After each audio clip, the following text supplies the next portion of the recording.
Polisi menetapkan SNF atau ibu korban sebagai tersangka kasus pembunuhan terhadap anak kandungnya yang masih berusia 5 tahun di Bekasi, Jawa Barat. Sebelum ditetapkan sebagai tersangka, polisi juga telah memeriksa kejiwaan ibu korban.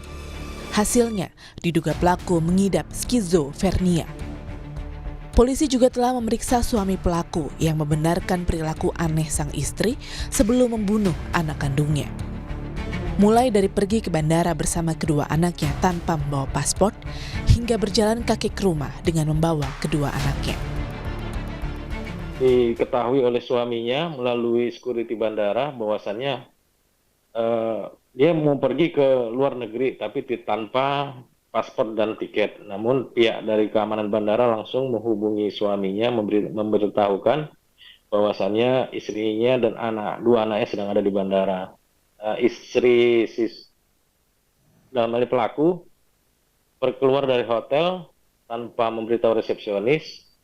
Namun pada saat keluar hotel, dia meminta bantu petugas yang ada di luar hotel untuk mencarikan taksi. Ketika taksi datang, malah dihiraukan, diabaikan, si istrinya ini dan dua anaknya berjalan kaki menuju ke rumahnya. Nah, ketika saat itu dihubungi oleh suaminya, si istri dan dua anaknya ini tidak bisa berkomunikasi. Nah, ketika jam 10 pagi dihubungi istrinya dan diketahui direspon oleh istrinya bahwasanya ditanya di mana, ada di rumah, dan kemudian ditanya di mana anak tersebut sudah di surga. Komisi Perlindungan Anak Daerah KPAD Kota Bekasi menurunkan 3 psikolog untuk mendalami kasus ini. Selain untuk mendalami kondisi psikologi tersangka, KPAD juga fokus melakukan pendampingan pada adik korban guna menghilangkan trauma karena diduga sempat melihat peristiwa penusukan kakaknya oleh sang ibu.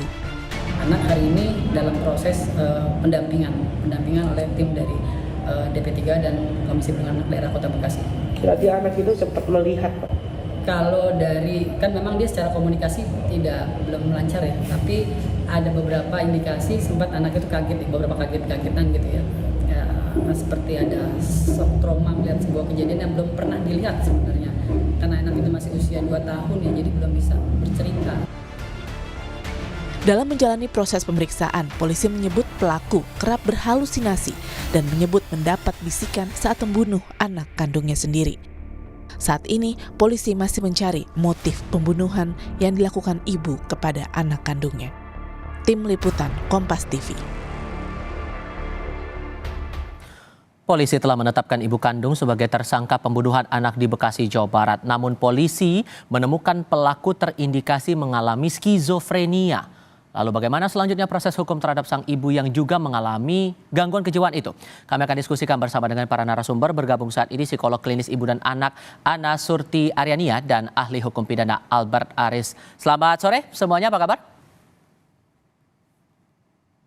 Selamat sore. Oke, terima kasih seluruh yang sudah bergabung dalam diskusi kami kali ini. Saya ke Mbak Nina dulu kalau begitu. Dengan fakta-fakta yang ditemukan penyidik bahwa ada telepon dari suami yang bilang dari sang pelaku ini anak sudah pergi jauh lalu datang ke bandara tanpa bawa paspor dan gejala-gejala lain, apakah itu memenuhi indikator bahwa pelaku ini mengidap skizofrenia, Mbak? Kalau dari perilaku itu, Mas, kita belum bisa bilang bahwa itu adalah skizofrenia. Tapi kita memang perlu melakukan pemeriksaan yang lainnya dan syukurlah kalau memang sudah ada para psikolog klinis yang menjadi pemeriksa juga. Nah, sebetulnya ketika kita bicara tentang mereka yang mengalami skizofrenia, biasanya itu mereka memunculkan adanya simptom-simptom. Misalnya, mereka mengalami adanya halusinasi. Halusinasi itu adalah ketika seseorang merasa mendengar suara-suara yang tidak terdengar oleh orang lain atau merasa melihat sesuatu yang tidak bisa dibuktikan keberadaannya. Kemudian selain halusinasi, seringkali yang muncul juga adalah delusi, yaitu ketika seseorang tuh merasa bahwa dirinya tuh adalah seseorang yang lain yang bukan dirinya gitu ya, atau dia merasa dia mengalami misalnya suatu tindak kekerasan yang sebetulnya tidak terjadi dan dia sangat meyakini itu. Ada juga kondisi-kondisi lain misalnya yang kita sebut disorganized thinking atau pola pikir yang sangat tidak terorganisir. yang kadang-kadang muncul dalam bentuk kata-katanya yang sangat tidak beraturan, ya, yang kita juga menyebutnya sebagai word salad. Disorganized thinking ini juga bisa membuat seseorang kemudian melakukan tindakan-tindakan yang membingungkan bagi orang lain karena sepertinya tidak ada alasan untuk melakukan hal tersebut. Juga kadang-kadang orang-orang yang mengalami skizofrenia itu kesulitan untuk menjaga kebersihan dirinya gitu ya. Lalu kemudian juga ketika bicara itu tidak dengan emosi yang tepat gitu. Misalnya ketika dia diajak membicarakan sesuatu yang menyedihkan, dia malah tertawa, atau ketika dia menyampaikan hal yang menyenangkan, dia kayaknya ekspresinya flat saja, semacam itu. Tapi kalau penegasan saja dari indikator-indikator dari temuan fakta kepolisian itu tadi, apakah ada yang memenuhi bahwa ini betul bahwa ada skizofrenia begitu yang diidap? Tidak mungkin hanya dari 1-2 perilaku saja kemudian kita mendiagnosis seseorang. Perlu ada pemeriksaan yang lengkap, jadi pemeriksaannya itu akan mencakup ada wawancara, ada observasi, juga ada beberapa tes yang perlu dilakukan untuk orang-orang ini. Dan jika semuanya itu terbukti, maka baru bisa ditegakkan diagnosis apakah skizofrenia atau justru mengalami gangguan-gangguan yang lain. Karena jenis gangguan itu sangat-sangat banyak. Dan tidak hanya skizofrenia saja, tapi memang skizofrenia termasuk yang paling berat. Oke, biar tidak keliru begitu. Skizofrenia ini termasuk penyakit kejiwaan atau gangguan kejiwaan, Mbak? Gangguan atau penyakit kejiwaan itu relatif sama gitu ya. Yang kemudian agak berbeda itu adalah yang masalah kejiwaan itu yang sedikit lebih ringan. Namun skizofrenia ini termasuk yang paling berat. Oke, dengan fakta temuan seperti ini, Mas Albert, ditambah lagi dengan statusnya sudah sebagai tersangka, masih pantas tidak untuk dilanjutkan proses hukum ini dengan statusnya sang ibu sebagai tersangka? Ya, terima kasih Mas Tifal dan Bu Nina. Jadi pertama saya perlu menyampaikan bahwa dalam hal ini penyidik Polda Metro Jaya ya sudah menetapkan status yang bersangkutan sebagai tersangka. Artinya penyidik berkeyakinan ada minimal 2 alat bukti sebagai bukti awal untuk menetapkan status tersangka bersangkutan. Akan tetapi kalau kita kembali kepada bab 3 KUHP lama dalam pasal 44, orang yang melakukan suatu tindak pidana dan ada indikasi gangguan kejiwaan belum tentu dipidana, Mas Rival. Ada 4 parameter apakah seseorang itu bisa dimintakan pertanggungjawaban pidana atau tidak.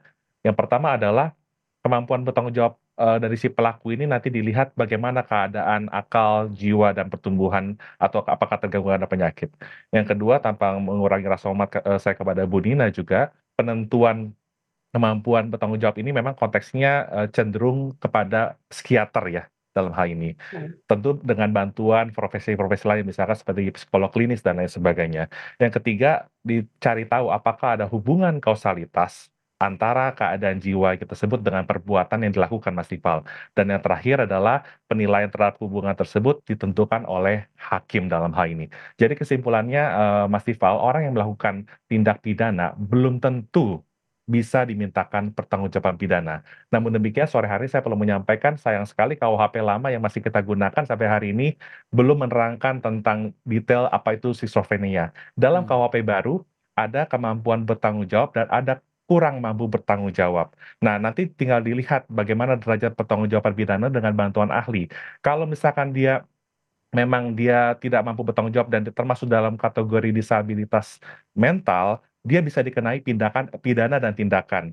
Tapi selebihnya Mas Tifal, kalau kekabuhannya begitu akut disertai dengan gejala psikotis, maka dia hanya dapat dikenakan tindakan berupa misalkan dikirim ke rehabilitasi atau ke rumah sakit jiwa untuk diobati. Tujuannya adalah penting Mas Tifal, untuk memastikan perbuatan serupa juga tidak dilakukan lagi di tengah-tengah masyarakat. Sehingga apakah perlu kiranya asesmen ulang untuk status tersangka terhadap pelaku ini? Begini, proses penyidikan adalah proses pengumpulan bukti untuk membuat terang perkara dan menemukan siapa tersangkanya. Artinya dengan praduga tidak bersalah, presumption of innocence, biarkan polisi bekerja dengan profesional dan sekiranya memang karena ini adalah suatu tindak pidana pembunuhan ya, yang kategorinya cukup berat, maka biarkan penyidik dalam ini bekerja profesional dan sekiranya cukup bukti bisa dilimpahkan ke pengadilan untuk dinilai secara objektif. Jadi ahli-ahli baik dari sisi penuntut umum nanti, dari sisi terdakwa nanti akan dinilai oleh hakim objektivitasnya untuk mencari kebenaran material, Mas. Kebenaran yang paling dicari dalam perkara pidana yaitu kebenaran yang paling sesungguhnya. Demikian. Mbak Nina, ada pengakuan juga dari suami pelaku ini bahwa ia menemukan gelagat aneh yang dilakukan oleh sang istri begitu. Sebetulnya untuk seseorang atau anggota keluarga mengidap skizofrenia ini, keluarga bisa melakukan apa? Oke, jadi ketika kita mendapatkan anggota keluarga kita melakukan tindakan-tindakan yang aneh, misalnya karena disorganized thinking tadi ya, maka, sesungguhnya kita perlu mencari tahu ada apa yang terjadi pada orang ini.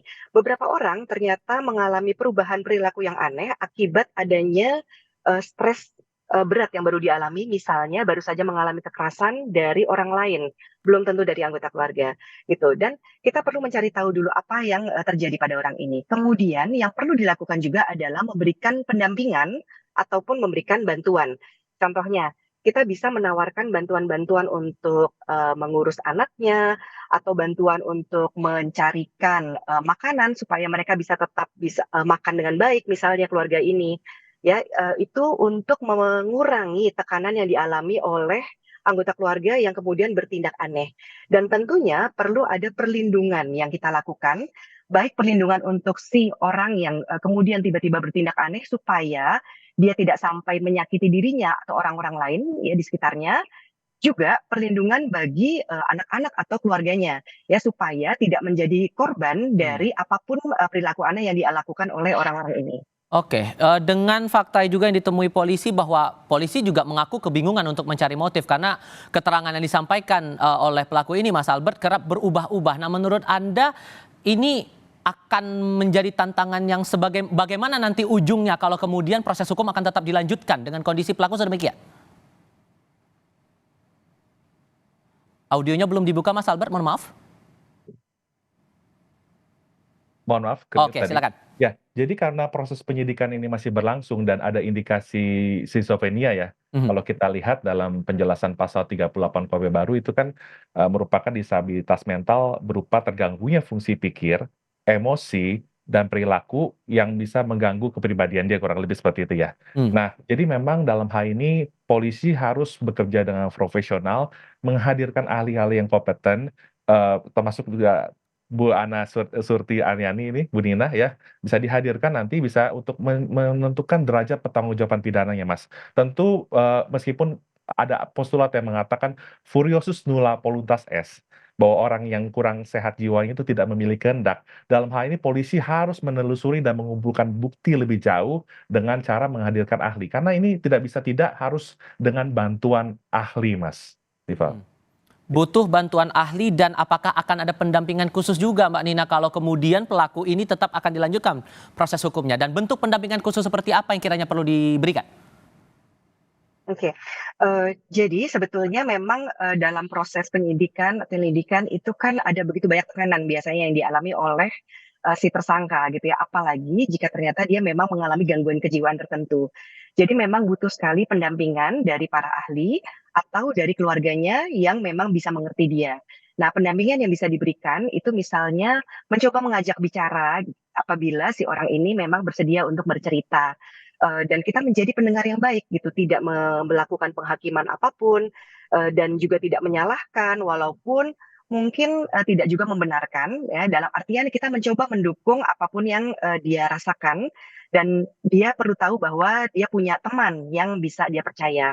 Nah, kemudian pendampingan tentunya juga perlu dilakukan, selama proses itu dan setelah proses itu selesai. Karena, ketika, tekanan terjadi selama mengalami proses, tentunya masih ada dampaknya. Jadi jika memungkinkan, nah, keluarga juga diberdayakan untuk bisa mendampingi, untuk tahu apa langkah-langkah spesifik yang bisa dilakukan kepada si orang ini, supaya dia bisa, punya kehidupan yang baik juga di rumahnya. Ini tampaknya akan menjadi tantangan sendiri buat penyidik mengusut lebih dalam terkait dengan kasus ini. Mbak Nina, Mas Albert, terima kasih sudah berbagi pandangan bersama kami kali ini. Sehat selalu semuanya. Selamat sore.